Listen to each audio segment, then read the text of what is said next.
আসসালামু আলাইকুম রহমতুল্লাহ। বিসমিল্লাহি আলহামদুলিল্লাহি ওয়াসসালাতু ওয়াসসালামু আলা রাসূলিল্লাহি সাল্লাল্লাহু আলাইহি ওয়াসাল্লাম। প্রিয় শিক্ষার্থীগণ, আজকে আমি আপনাদের সম্মুখে পঞ্চদশ পাঠ অর্থাৎ 15 নম্বর ক্লাস নিয়ে হাজির হয়েছি। আজকের ক্লাসে আমরা ফি অর্থাৎ ভিতরে বা মধ্যে সম্পর্কিত বাক্যগুলির গঠন প্রণালী সম্পর্কে আমরা জানব। তাহলে শুরু করা যাক। বিসমিল্লাহ। ফি এর অর্থ হলো ভিতরে বা মধ্যে। একটি জিনিস লক্ষ্য করুন, মসজিদুন এর বাংলা দাঁড়ায় একটি মসজিদ, আর আল মসজিদু যখন আমরা লিখি তখন বাংলা দাঁড়ায় মসজিদটি অথবা শুধু মসজিদ। আমরা যখন শুধু মসজিদ বলবো তখন আল মসজিদু বলতে পারা যায়। একইভাবে শুধু বাড়ি বললাম তখন আল বাইতু বলতে পারি, আর যখন স্পেসিফিকভাবে একটি বাড়ি বললাম তখন বাইতুন। ওকে, এখানে একটি ওয়ার্ড লেখা আছে, দেখেন গুরফায়াতুন মানে হলো একটি কামরা বা একটি রুম বা একটি ঘর। এবার আমরা মূল অংশে আসি। আমি লিখতে চাইছি মসজিদের ভিতরে এর আরবি।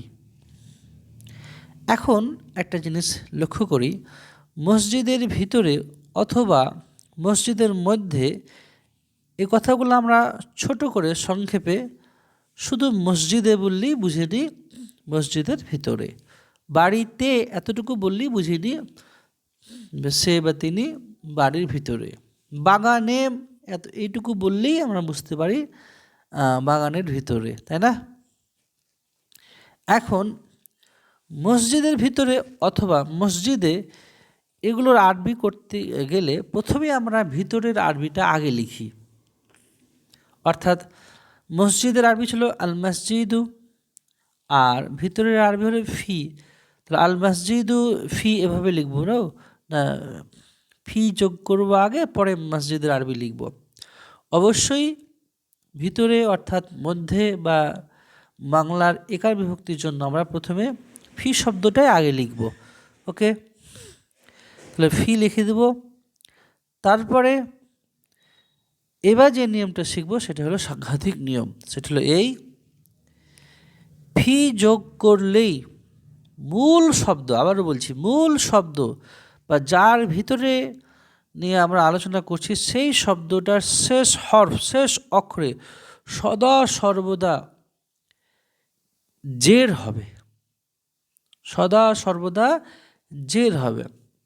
তাহলে মসজিদের ভিতরে আরবি দাঁড়ালো ফি যোগ আল মসজিদু, সেটা হয়ে গেল ফিল মসজিদি। শেষ হরফ এখানে দাল ছিল, দালের নিচে জের হলো। এখানে আরেকটু বিষয় বোঝার আছে, সেটা হলো এই, যখন আমরা কোনো একটা বিষয়ে জাস্ট সেই জিনিসটার নাম নিয়েই বললাম ভিতরে, তখন আমরা মূল শব্দের শুরুতে আবার আল নিয়ে আসবো। আল নিয়ে আসার পর এই নামটা আর ফাটা যোগ করে একসাথে যোগ করে পড়বো, তারা এভাবে পড়বো ফিল মসজিদি। বিষয়টা হয়তো স্পষ্ট করতে পারলাম না, আর একটা উদাহরণ দিয়ে আপনাদের বোঝানোর চেষ্টা করছি।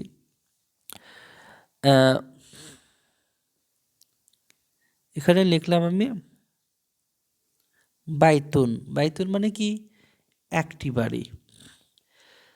আমি যদি বলি বাড়িতে বা বাড়ির মধ্যে, তাহলে এখন যা শিখলাম সেই অনুযায়ী হওয়া উচিত ছিল ফি মূল হরফ ছিল বাইতুন, মূল শব্দ ছিল বাইতুন, শেষ হরফ ছিল তা, তার নিচে একটা যে দিদিলিত হয়ে যেত ফি বাইতি, অর্থাৎ বাড়িতে বা বাড়ির মধ্যে।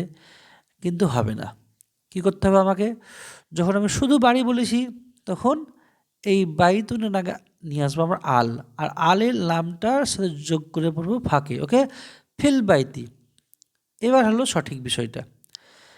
আচ্ছা, এখানে যদি এমনটা কাহিনী হতো যে আমি বললাম তোমার বাড়ির ভিতরে, খেয়াল করে দেখুন, তোমার বাড়ির ভিতরে, ভিতরেটা আগে ছাড়ুন, তোমার বাড়ি এটুকু আরবি কি হতো? বাইতু কা, তাই না? বাইতু কা। এখন তোমার বাড়ির মধ্যে, তাহলে ফি লাগিয়ে দিলাম। তাহলে এখানে কি আমি আল লাগাবো? এবার কিন্তু আল লাগাতে আমি পাবো না। যখন তোমার বাড়ি, আমার বাড়ি, রাশেদের বাড়ি, জয়নাবের বাড়ি, এই বাড়ির সাথে আরও কিছু যখন যোগ করে দেবো তখন আবার আল আসবে না। হ্যাঁ, এবার আরও একটা জিনিস লক্ষণীয়, সেটা হলো এখন কোথায় বা কোন হরফের নিচে জের করবো? বাইতু কি করব, না এখানে বাইতি কা করব? বুঝতে পারছি। আমি শুরুতেই বললাম মূল শব্দটুকু কী ছিল? বাইতুন। মূল শব্দের শেষ হরফে জের করবেন, অর্থাৎ এখানে যেটা হবে, মিটিয়ে দিই আমি একটা একটা করে। হ্যাঁ, এখানে যেটা হবে, বাইতুন ছিল মূল শব্দ, তাই বাইতুনের মূল শব্দের শেষ হরফ তা নিচে জের করবেন, বাকি সব সেম। তাহলে কি হবে? তোমার বাড়ির ভিতরে আরবি কি দাঁড়াবে? আলটিমেট ফি বাইতি কা। এখানে মেয়ে ছেলের ব্যাপারে হলে তখন ফি বাইতি কি। ওকে, বুঝে ফেললেন? এবার আমি সামনের দিকে আগাই। এখানে দেখুন, জাস্ট বলেছি ঘরে বা বাড়িতে, তো আমি তো তোমার ঘর, আমার ঘর, তার ঘর, রাশেদের ঘর এমন তো বলিনি। তাহলে জাস্ট শব্দটা নিয়ে খেলা করছি, বা একটা শব্দ আছে এখানে, তাহলে বাড়িতে বা ঘরে, তখন আমার আরবিটা হবে এভাবে, ফিল বাইতি। মূল শব্দ ছিল বাইতুর, সে সর্পে জের হলো, আর যেহেতু মূল শব্দের সাথে কোনো কিছু যোগ করা হয়নি তাই আল চলে এলো, আর আলের লামটা ফায়ের সাথে যোগ করে পড়তে হলো, ফিল বাইতি। তাহলে বুঝে ফেললেন, আর আমি এটা নিয়ে আর কথা বলছি না। নতুন কোনো নিয়ম আসলে তখন আবার আলোচনা করবেন ইনশাল্লাহ। এখানে দেখুন যেটা বোঝালাম, এখানে আবার লিখে রেখেছি আমি। তো আমার ঘরে, তাহলে বাইতি মানে হলো আমার ঘর, আগে ফি লাগিয়ে দেন, ঝামেলা শেষ। ফি বাইতি, আমার ঘরে। আর তোমার ঘরে যদি বলি, তো তোমার ঘরে মানে তোমার ঘরের ভিতরে, ফি প্রথমে চলে এলো। মনে করুন তোমার ঘর, এটুকু আরবি কি হতো? বাইতু কা। এই তুটা হয়ে যাবে এখানে তি, যখনই এর আগে লাগাবো ফি। ওকে, তাহলে তোমার ঘরে আরবি কি দাঁড়ালো? ফি বাইতি কা। আর শুধু তোমার ঘর বললে ফি বাইতু কাজ, এমনটা হতো, আগের ক্লাসগুলোতে শিখেছেন। তো তোমার ঘরে আরবি দাঁড়ালো ফি বাইতি কা। একইভাবে তার ঘরে, এখানে আমি তার বলতে একজন স্ত্রী মানুষকে বোঝাচ্ছি, তখন শুধু যদি তার ঘর বলতাম একজন স্ত্রী মানুষের ক্ষেত্রে আপনি কি বলতেন? বাইতুহা। কিন্তু তার ঘরে যখন বলছি আমি, তখন তুটা হয়ে যাবে তি। তাহলে ফি বাইতিহা, তার ঘরে। এখন কোনো পুরুষ মানুষের বিষয়ে যদি বলি, তার বাড়িতে বা তার ঘরে, তো পুরুষ মানুষের ক্ষেত্রে তার বাড়ি বা তার ঘরের আরবি কি হতো? বাইতুহু। বাইতুহু মানে তার বাড়ি বা তার ঘর। এখন তার ঘরে যখন বলবো তখন হওয়া উচিত ছিল এভাবে, যে ফি বাইতি হু হওয়া উচিত ছিল, ফি বাইতি হু হওয়া উচিত ছিল, কিন্তু আমার হুটা হি কেন হয়ে গেল? এর বিষয়টাও কিন্তু আগে রিভিল করা হয়েছে।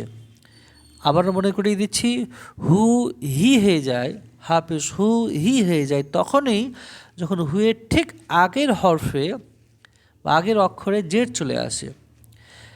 এখানে দেখেন ফি বাইতি হয়ে গেছে, শেষ হরফ তাই হয়ে গেছে জের, ফিয়ের দরুন। তো শেষ হরফ তাই নিচে যখন জের হয়ে গেছে, তো এরপরে হু আর হু থাকতে পারে না, হু হয়ে যাবে হি। ওকে, তাহলে ফি বাইতি হি এর মানে হলো তার বাড়িতে। ওকে, এখন আমার বাড়ি তোমার বাড়ি না বলে যদি কারোর নাম মেনশন করে যদি বাড়ি বলি, যেমন এখানে দেখুন লেখা আছে বাসিরের বাড়িতে। ওকে, বাসিরের বাড়িতে। আগে আপনি সিম্পলভাবে ভাবুন, বাসিরের বাড়ি এর আরবিটা কি হতো? বাইতু বাসিরিন। আয়েশার বাড়ি বাইতু আয়েশাতা। শিক্ষকের বাড়ি বাইতুল মুআল্লিমি। মনে পড়ছে? অনেক আলোচনা হয়েছে।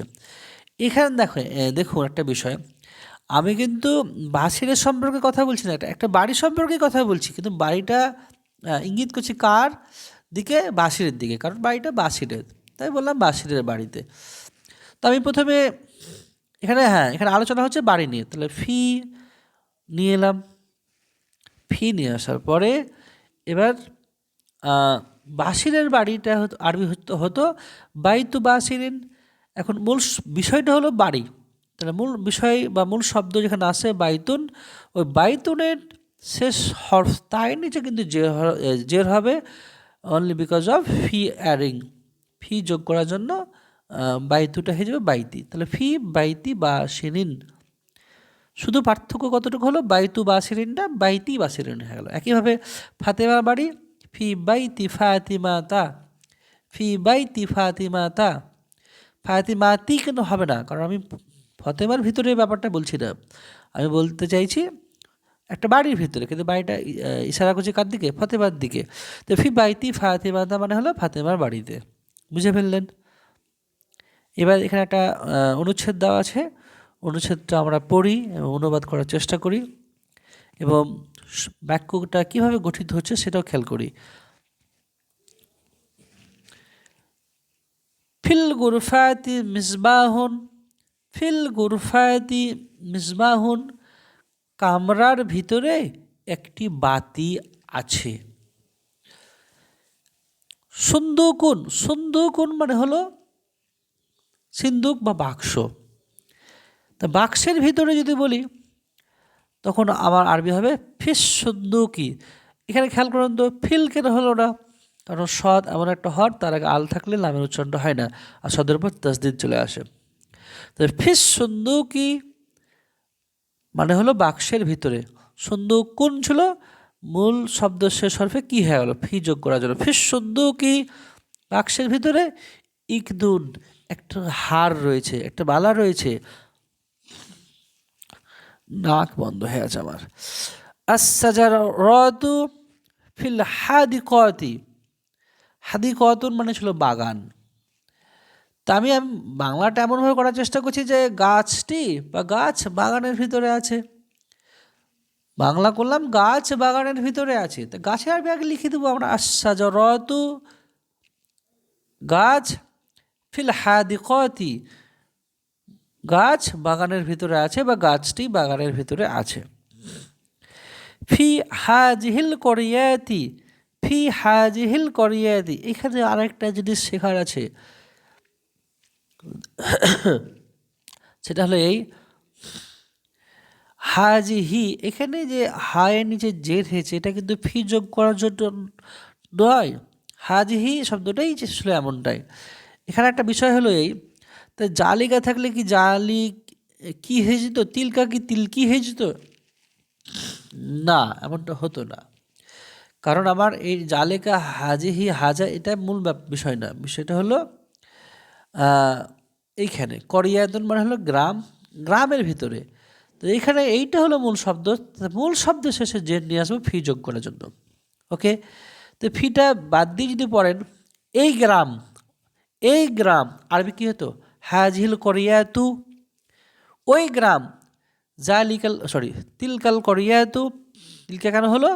এই করিয়াতু শব্দটা মুয়ান্নাস স্ত্রীবাচক, শেষে বলতে আছে তাই। তো তিলকাল করিয়াতু, ওই গ্রামটি।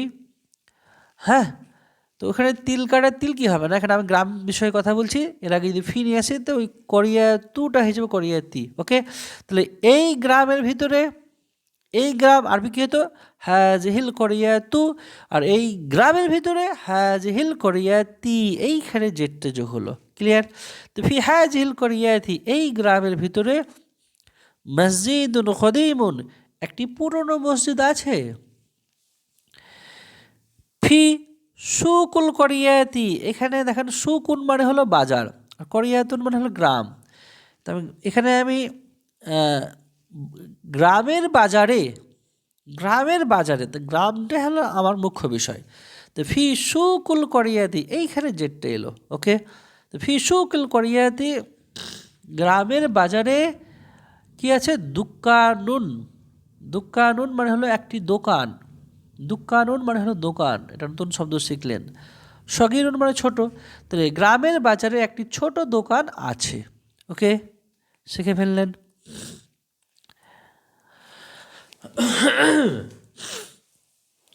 এরপরে আমরা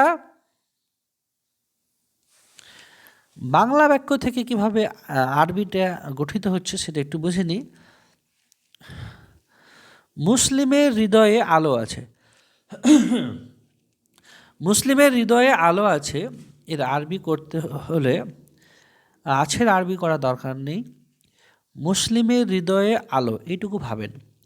প্রথমে আমি আলোচনা করছি মুসলিমের হৃদয়ে, অর্থাৎ মুসলিমের দিলে বা মুসলিমের অন্তরে। শুধু মুসলিমের হৃদয় এইটুকু আরবি কী হতো, কলবুন মানে হৃদয়, আর মুসলিমুন মানে মুসলিম। তাহলে এখানে ছেলে মেয়ের নাম আসছে না, তাহলে মুসলিমুনের আগে আল আসবে, তাহলে কলবুল মুসলিমি মানে মুসলিমের হৃদয়। এখন আমি বললাম মুসলিমের হৃদয়ে মানে মুসলিমের হৃদয়ের ভিতরে, তো প্রথমে ফি নিয়ে আসবো, তাহলে ফি কলবিল মুসলিমি। এইখানে আমি কিন্তু মুসলমানের বিষয়ে কথা বলছি না, এখানে আমি কথা বলছি অন্তরের বিষয়ে, হৃদয়ের বিষয়ে। মূল বিষয়টা হলো অন্তর। তো দেখেন এই কলবুটা হয়েছে কলবি, তো ফি এই বাক্যটা খেয়াল করুন, ফি কলবিল মুসলিমি নূরুন, মুসলমানের অন্তরে আলো আছে। এখানে মুসলমান বিষয়টা মুখ্য বিষয় নয়, মুখ্য বিষয় হলো অন্তর। কার অন্তরে আলো আছে, মুসলমানের অন্তরে। তো কলবনটা হয়ে যাবে কলবি, ফি যোগ করার জন্য, ফি কলবিল মুসলিমি নূরুন, মুসলমানের হৃদয়ে, মুসলিমের হৃদয়ে আছে আলো। আর কাফেরের হৃদয়ে অন্ধকার রয়েছে, তো কাফের হৃদয় এটা হবে 1 নম্বর অংশ, আর অন্ধকারের ওটা হবে 2 নম্বর অংশ। তো কাফের হৃদয় একইভাবে আরবি গঠিত হবে ফি কলবিল কাফিরি, ফি কলবিল কাফিরি জুলমাতুন, কাফের হৃদয়ে আছে অন্ধকার। এরপরে আল্লাহর কিতাবে সুন্দর কাহিনী আছে। প্রথমে ভাবুন আল্লাহর কিতাব, আরবি কী হবে, কিতাবুল্লাহি। এখন আল্লাহর কিতাবে অর্থাৎ আল্লাহর কিতাবের ভিতরে, তাহলে আগে আমি ফি আসবো। আচ্ছা, আখের আল্লাহর বিষয়ে কথা হচ্ছে, একটা বইয়ের বিষয়ে কথা হচ্ছে, অবশ্যই একটা বইয়ের বিষয়ে কথা হচ্ছে। তো মূল শব্দ কি, বই। তো আল্লাহর কিতাবে, তো ফি কিতাবিল্লাহি, কিতাবুটা হয়ে যাবে কিতাবি। তো ফি কিতাবিল্লাহি, আল্লাহর কিতাবে কি আছে, সুন্দর কাহিনী আছে। তো সুন্দর তো দোষ গুণ ত্রুটিমূলক শব্দ, তাই না? আর কাহিনী হলো আবার নাউন, ইসিম। তো কাহিনীর আরবিটা আমরা আগে নিয়ে আসবো। তো আল্লাহর কিতাব হবে 1 নম্বর অংশ, তারপর কাহিনী, তারপর কাহিনীটা সুন্দর কি অনেক ভালো এটা সেটা পড়ে। তাহলে ফি কিতাবিল্লাহি, আল্লাহর কিতাবে কি আছে, কাহিনী আছে। কিস্সাতুন, কেমন কাহিনী আছে, সুন্দর সুন্দর কাহিনী। তো কিস্সাতুন শব্দটা কিন্তু আমি স্ত্রীবাচক, শেষে গোলতা, তাই এটা জামিলুনটা না বলে আমি বললাম জামিলাতুন। তো ফি কিতাবিল্লাহি, আল্লাহর কিতাবে, কিস্সাতুন জামিলাতুন, সুন্দর সুন্দর কাহিনী আছে। আমার নাক বন্ধ হয়ে আছে, হয়তো অনেক কথা অস্পষ্ট হতে পারে আপনাদের সম্মুখে, বুঝে নেওয়ার চেষ্টা করবেন। এবার দেখুন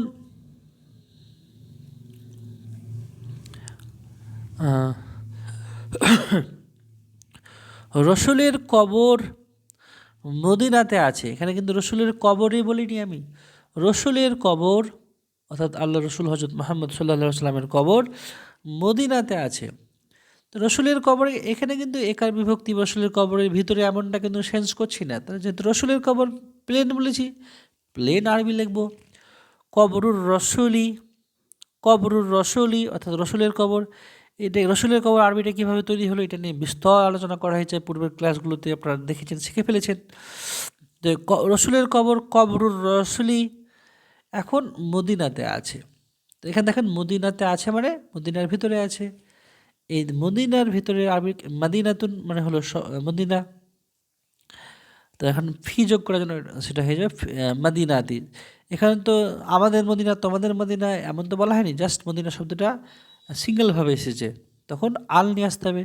আলটা বা ফায়ের সাথে যোগ করে পড়তে হবে। তো ফিল মাদিনাতি মানে মদিনাতে আছে। তাহলে কবরুর রসুলি ফিল মাদিনাতি মানে আল্লাহ রসুলের কবর মদিনা শরীফে মদিনাতে আছে, মদিনাতুল মুনাওয়ারাহ বলা হয়। কবরুর রসুলি ফিল মদিনাতি, আল্লাহ রসুলের কবর মদিনাতে আছে। আজকের ক্লাস এতটুকুই। আল্লাহ রাব্বুল আলামিন আমাদেরকে আজকের পাঠ বোঝার তৌফিক দান করুক, আল্লাহুম্মা আমিন। সকলকেই অনুরোধ করছি এই ক্লাসে যা শিখলেন সেটা একটু খাতায় লিখে লিখে প্র্যাকটিস করবেন, এবং যেখানে যেখানে একটু ব্যতিক্রমী বিষয় আছে সেটা একটু ভালোভাবে নোটিস করবেন। আসসালামু আলাইকুম ওয়া রাহমাতুল্লাহ।